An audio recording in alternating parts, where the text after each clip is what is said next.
You're listening to Partnernomics Podcast, where we discuss the art and science of developing successful strategic partnerships. To learn more about the suite of Partnernomics solutions, visit partnernomics.com.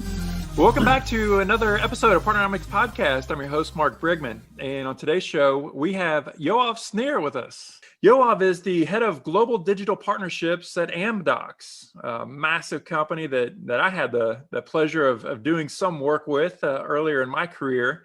And Yoav is also an entrepreneur and an aspiring musician. So we're definitely glad to get into this topic as well, Yoav. But yeah, thanks for your time, Yoav.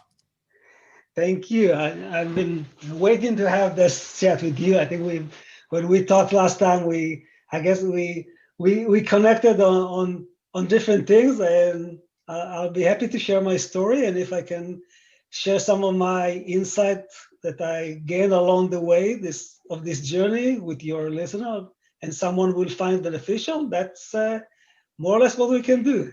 Absolutely.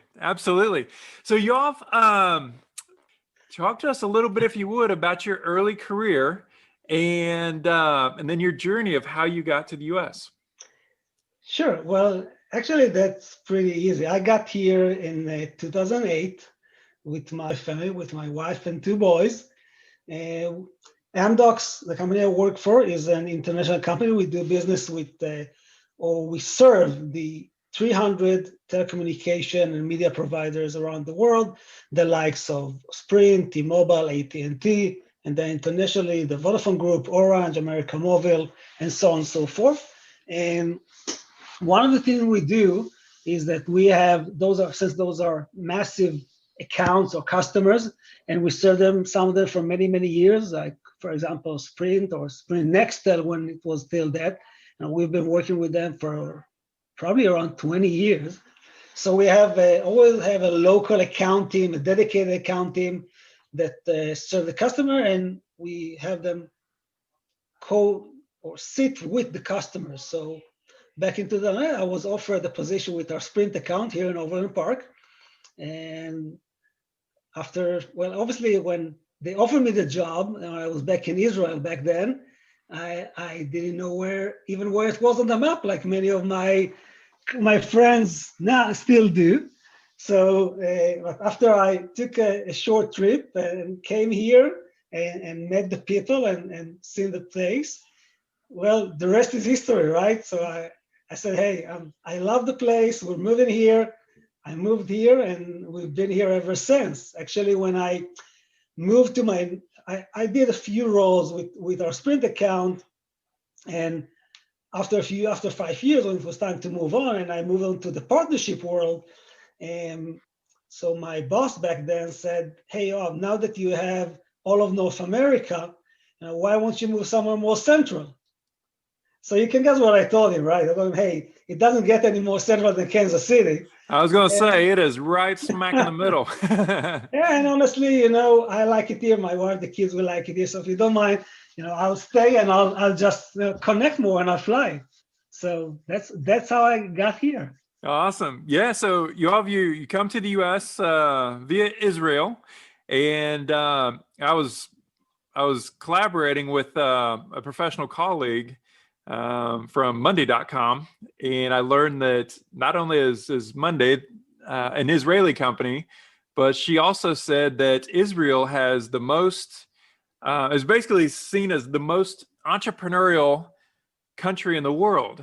And I was fascinated by that. So we had this really interesting conversation, and you and I were chatting about it a minute ago. So you said that there are more startups in Israel, or I guess Israel is only second to the United States for the quantity of startups, and Israel is about a third of the size of the state of Kansas. Is that right?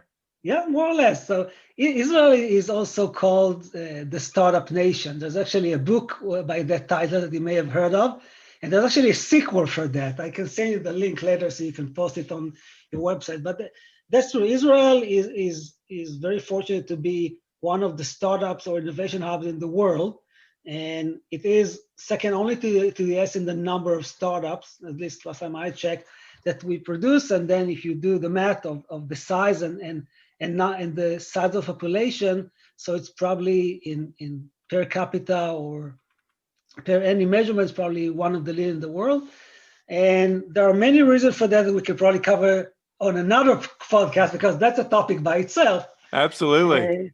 But I have to say that in my current role, I work with entrepreneurs and businesses from all around the world, anywhere from the two guys and a girl in the garage somewhere, all the way to the big companies like the likes of Adobe, which is one of my partners in the digital domain, and others like AWS and Microsoft. And I have to say that innovation, entrepreneurship is everywhere, right? And even if you look at our metro area, when I came here in 2008, what we talked about just a few minutes ago, there was not a lot going on. The two main employers were Sprint and Cerner, I guess, and maybe a few banks downtown.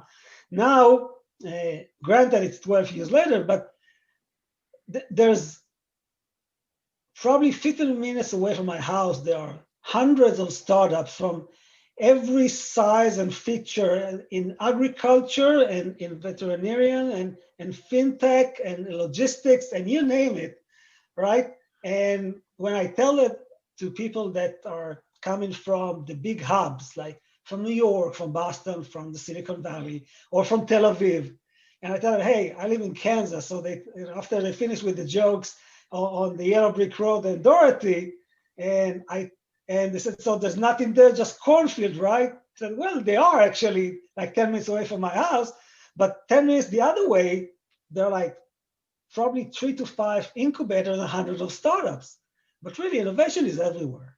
Yeah, it's amazing I guess there's the internet, software, hardware. I mean, I love where we are, as I would call myself an entrepreneur. My company, Partnernomics, is business number 6 for me over the past 26 years. And I think today, the resources that we have and the capabilities that, to build businesses cost effectively, there are companies for just a few $1,000s that could literally be developing products and competing with billion-dollar companies and frankly winning contracts. I think there's more capabilities now to do that today than we've ever had before. Definitely, and it's just keep on rolling. And I'm spending some time out of my week usually trying to talk to different people outside of my day-to-day job, whether it's local entrepreneurs or just people in other industries, and I meet fascinating people, and some of those are young entrepreneurs, some of them young, like literally out of college with an amazing idea and a huge drive and ambition, just making it. Granted that they will need the guidance and people that've been in the business for more than a few years and maybe with like a dash of gray hair and can save them from the mistake we all made and help them get through it better. But actually there is also value in failing. Speaking of an entrepreneurial spirit and the startup nation, there is value in failure. If you're an entrepreneur, there's no way you will be successful all the time. If you do, it's probably a miracle. But if you look at the statistics for startups, I think it's somewhere between 5 to 15% that make it. All the rest don't. But you learn more from your mistakes than you learn from your successes, which might be a cliche, but I guess it's true. Yeah, so true, so true. I want to talk about, so you're the global lead for digital partnerships at Amdocs. So, what does that mean? You shared, some of the different partners that you have and that you work with, the AWSs of the world, but more specifically, what does your team focus on, and what's the value, and what are you executing against to help Amdocs? Right. So first of all, a bit about Amdocs, just for those of you who haven't heard of it, and if you're not in the telecommunication business, most likely you haven't. But actually, it's very likely that we've touched your life at least once in the past 30 days, if not more, because our company is the engine behind the big telcos of the world, right? So Amdocs is the billing engine and the care engine. So if you call the call center and you talk to the agent, most likely on their desktop, they had our solution. Or when you got the bill, whether it's on print like we used to, or in the mail or on the website, there's a good chance that we have done it for your telco, whether it's again in the States, T-Mobile, Sprint, AT&T, Comcast, and others. So Amdocs is a 26,000 employees worldwide. Public company is the NASDAQ, 4 billion in revenue, and we've been around for over 30 years. And we actually reinvented ourselves. We started in Yellow Pages many years ago, 30 years ago, and evolved into Yellow Pages billing, then into actual billing of calls. It was wireline back then into billing, customer care, BSS, OS, and today we do everything telco, right? And when we try to be everything for our customer, enable their business. And we have a lot of services, a lot of products that we do in-house, but obviously we don't have everything. We're not the best of everything. We don't pretend to be. So this is where our partners come in. And we have partners that span from the basic infrastructure, like the boxes, server storage, and the AWS infrastructure and Azure and those guys, all the way to the software infrastructure, and then to solutions, and all the way to services. Now, specifically for the software solution, which is what I'm focusing on, wherever we don't have a business solution for a customer problem, we bring in our partners. We sell them or provide them to our customers as part of our solution, sometimes bundled and integrated, and sometimes as a simple turnkey project that we can turn on in a few weeks. So we make the technology available, resell it, we implement it together with the partner, and we leverage our relationship and our delivery capabilities, and of course, our track records of project delivery and the faith the customer had in us and the knowledge of their business to bring them the partner solution in a easier, more productive manner. Yoav, what would you say is some of the more challenging parts of making partnerships work? So I mean, your folks, your team, your organization, you guys work with some of the biggest companies that there are in the world to put these solutions together for your clients. What are some of the more challenging parts that you have to overcome, or maybe things that you have to train and teach your staff that will help make your partnerships more successful for everybody? I think that in my world, in our world of, call it the enterprise business, where we have a few hundred customers, but we also have only in the software domain, only in my domain, I have about 100 partners, which is quite a lot, right? And obviously I don't talk to all of them on a daily basis as much as I like to, and we don't work with all of them on a daily basis, but that's it. So I think probably the first thing is focus, both in terms of the match of which customer has what need at what time, and on the one hand, on the other, and it's always a balancing act, because on the one hand, I would like to bring everything I can, all the value I can to every customer, but you can't do that. And I want to sell each and every partner. We can't do that either, right? So focus is probably the first thing. And what we've actually done, we've recently kind of relaunched our partner program. I think I mentioned that to you before. And one of the things we have done that we haven't done, at least not formally in the past 20 years that we've been working with partners, is something very trivial that is called a focus partner. So we've defined some criteria and selected a handful of customers, of partners, in every domain. And probably all in all is between like 10 to 15 that will be a focus partners. Usually there are partners that are more mature, that we've been doing business for a while. We have a certain volume of business. They have a proven track record with us. So we had some success stories, so on and so forth. And those are the partners that we invest more time with. go proactively to customer, try to pitch and create proactive opportunities with, while with others, it's it can be a very substantial business, but it's either more tactical, more opportunistic, or maybe in certain regions. So I think that's one. I think focus is one. And the second is repeatability. Especially in a business of scale, the ability to not start from scratch is huge, right? So of course, we have processes and we have materials and we have the know-how.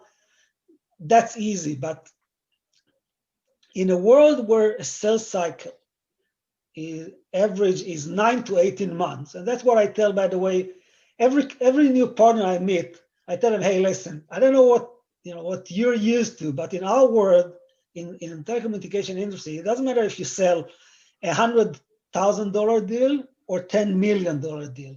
More or less, the sales cycle is 9 to 18 months in average, right? There are exceptions. I closed the deal with Adobe, which is also, as I said, not a small company, with a major tier one in North America, which is also not one of the fastest one, to say the least.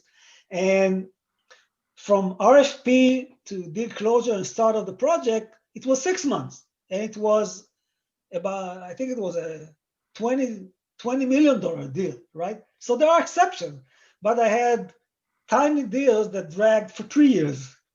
So going back to repeatability, the ability to take something we've done, package it, and then do it again quicker, or at least at a minimum invest less resources or less time for everyone in that process is big. Yoav, what would you say is the greatest opportunity that's facing Amdocs or your team from a partnering perspective? We hear a lot about ecosystems, for example, and just kind of the evolution, the natural evolution. I mean, 5G is a huge thing right now going on in telecom. A lot of interoperability of different networks and technologies. It's all about the bandwidth and everything being in high definition and so much video. Just how technology is going, how telecoms are going, and the services that you provide in. From a partnering perspective, what are some of the interesting challenges, or actually, or opportunities that you see for Amdocs to help continue to evolve the telecommunications space? Yeah. Well, actually, it goes hand in hand with the technology evolution and the business evolution. So, as I said earlier, our mission is to help our customers succeed and serve their customers. So we want to enable them, and if we can do it the best way, that's the opportunity. Now, if you look at technologies, yes, obviously, bandwidth and 5G is one very hot topic. Automation, or even hyper automation, is another. And I think actually automation is part of, or sometimes thought of as a part of digital transformation, and that thing we're experiencing right now, the COVID, actually accelerated the digital transformation or the digital revolution, if you will. But it's been there before, and it will be there after. That's somewhere the world is moving to. So the move to digital has so many implications on a business, and in a good way, and in many challenging ways. So that's another thing that we are very big on, and it's a big opportunity for us and for our partners to help our customers evolve and become digital, because all of them are not digital, what we call digital natives. If you look at a new startup that we talked about, right? If they are starting now, most likely they will be digital natives, whether their founders are digital native generation, like the Z generation or the Y generation, or it's people that are older, but the company is built on a foundation of the new technologies and new business processes. It's in their DNA.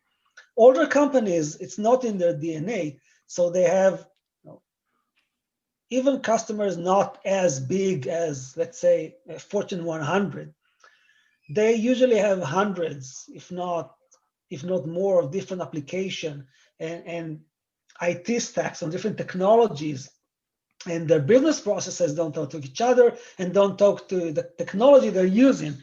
Now, if you look at a company like Amazon, one of the things that allowed them to grow and become what they are and act so quickly and define the user experience is the fact that everything there was built from the ground up in a digital way, in a certain way.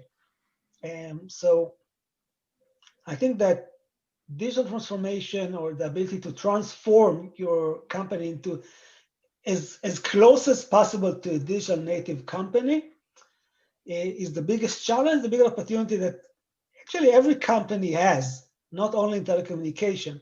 It goes back to the way you can serve your customers. How fast can you do it? How fast can you get the order, process it, and ship it, and make sure it got there on time, and it's all good, and collect the feedback from the customer. It's a matter of how you do things in-house. What's your internal customer employee experience? The employees as a customer, right? What tools do you provide your employees so they can serve your customer better, do their job better, communicate to each other, right? You talked about Monday, that's what they do, right? And so I think that's a second. And of course, with new technologies come new opportunities that were not there before. And you can talk about amazing hypes of drones and self-driving cars, but honestly, it might not be that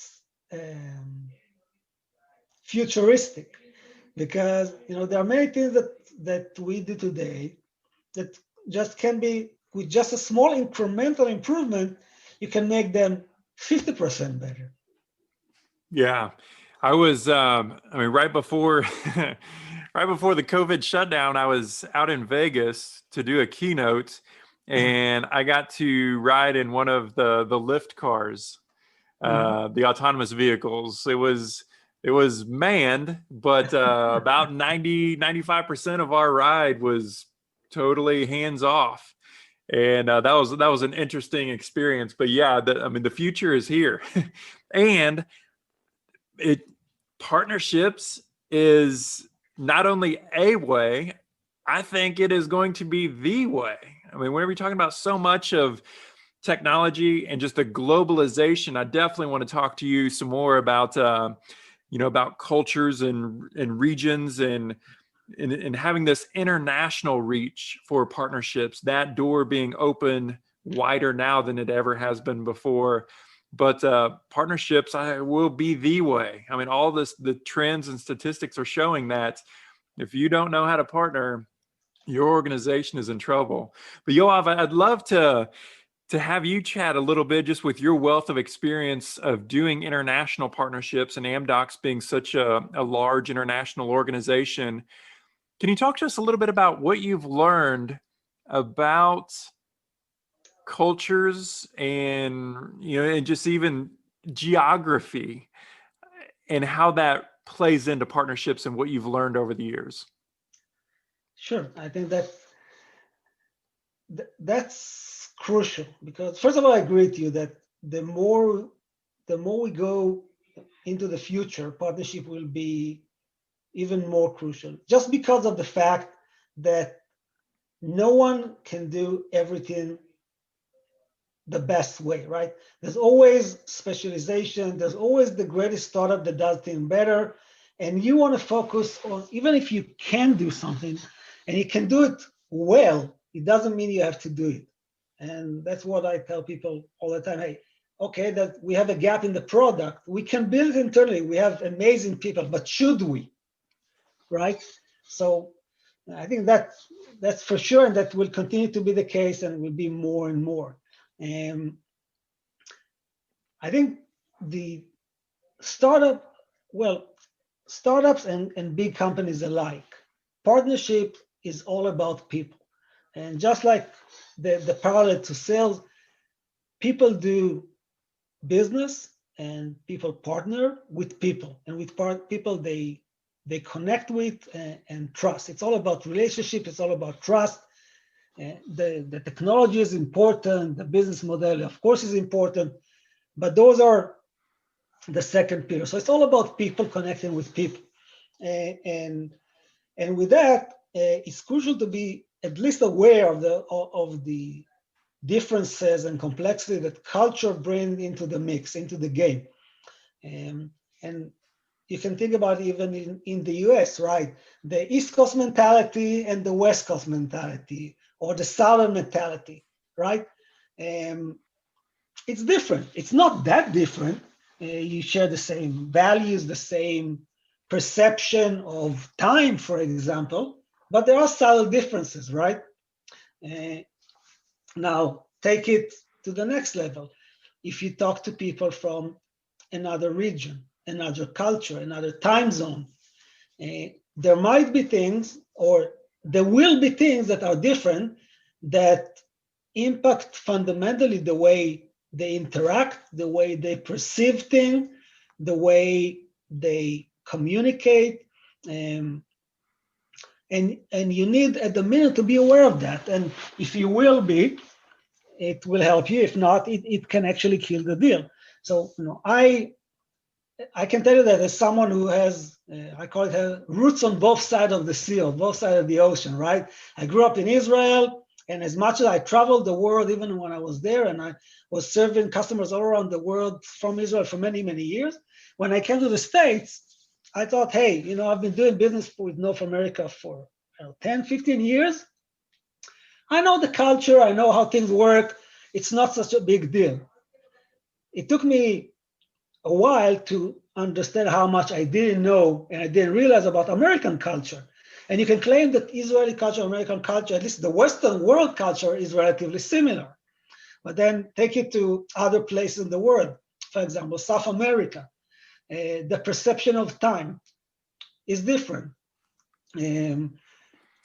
Talk about India and their very hierarchical nature society, and how they treat someone who is more senior, what they will and will not say. So, for example, you will never, or you will less hear a pushback. You will not say hear no. You will say hear a yes, but even the but is very subtle. Okay. On the other hand, even in US culture, if you compare it to Middle Eastern culture, the tendency or the willingness to confront, and of course it varies by the person and by East Coast, West Coast, but in general, it's less confrontational, and it's all about subtle things, right? For example, if you get, I think something that I've seen so many times is like an Israeli company goes into a meeting with an American customer, or North American customer, can be even with Canadians, right? The meeting goes on, they present, there are some questions, some discussion. We go to the meeting, I ask the guys, how was it? And they almost always, the answer is, it was great, it was amazing, they loved us, they loved the product, we're going to seal the deal tomorrow. And I sit there and ask them, really, are you sure? Yes, we are. And why? Because everyone were nice, no one challenged them, the word no did not come. People said, it's interesting, right? Which for you is one thing. For them, it's another. For them, they take it as face value. Interesting is great. Well, interesting can be both ways. It depends on the tone, right? And again, it goes on and on. There's even, talk about names, right?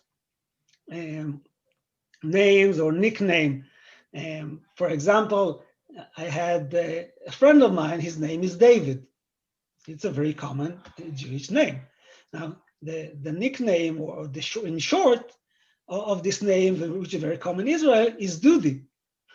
Now, he was a senior executive. You can, and you can imagine how it would be perceived if he walked into a board meeting in the States and presented himself as Duty. That's not, doesn't go so well, right? And again, it goes on and on. There's actually, if you look at my LinkedIn website, there's one article that I read that I love by a lady from the West Coast who's been just like me, living on both sides of the sea. She wrote a very interesting article about the 5 top mistakes that Israeli startups make when pitching to Americans. And she wrote it a very light way. It's not heavy reading. I actually read it and found myself nodding and say, yes, been there, done that. I know that one. And it's very funny. She said there's a phrase, a catchphrase I like. She said that Israelis are like Texan with hummus.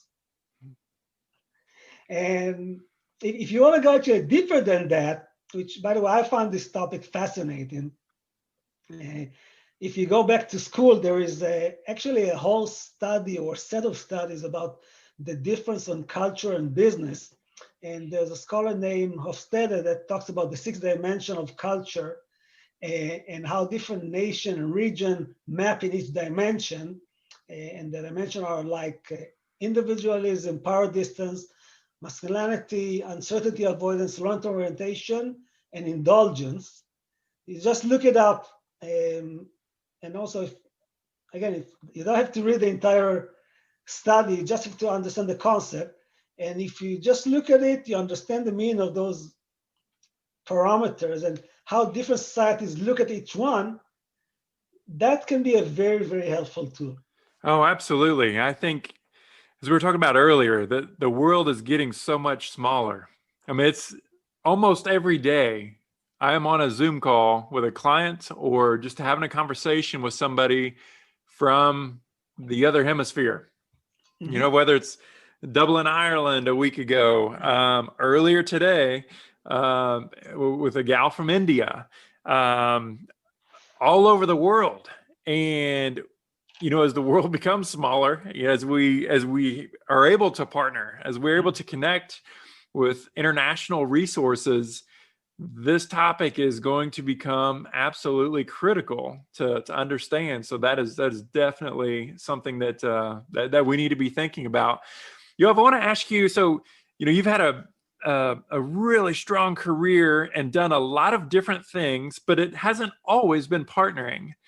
What is it about the partnering role that intrigued you and that has you kind of planting your flag here for a while?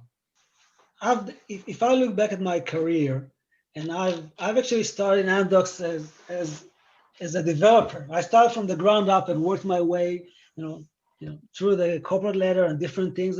And I've done almost everything from product development and project delivery, and then moved to sales, or actually pre-sales and technology sales and account management.